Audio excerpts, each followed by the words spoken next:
کہ اس وقت جو تحریک انصاف کرش ہو رہی ہے، آپ کا سیاسی تجزیہ کیا کہتا ہے کہ انتخابات میں تحریک انصاف اس قابل ہوگی کہ الیکشن لڑ سکے اور عمران خان کوئی حکومت بنا سکے کسی صوبے میں؟ دیکھیں، یہ تو خیر وقت بتائے گا بھی تحریک انصاف کہاں کھڑی ہے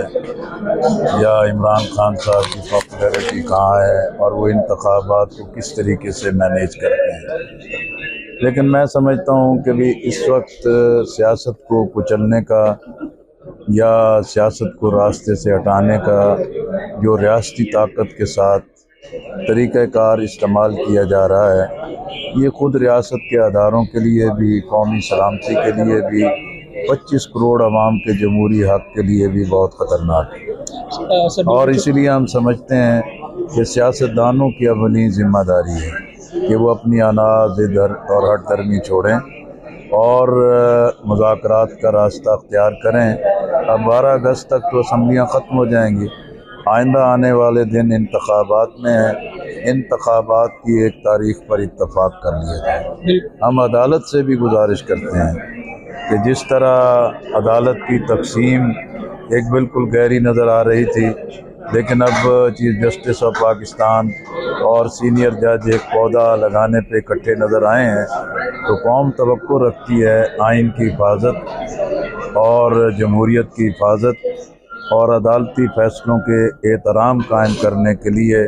متفقہ فیصلوں کی طرف بھی جائیں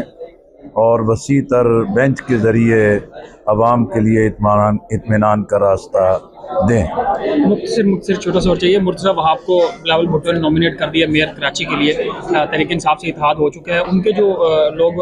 الیکٹ ہوئے تھے انہوں نے حلف لے لیا ہے، اور کیا لگتا ہے آپ کو نمبر گیم کیسے؟ لیکن اب کراچی میں صورتحال تو بالکل واضح ہے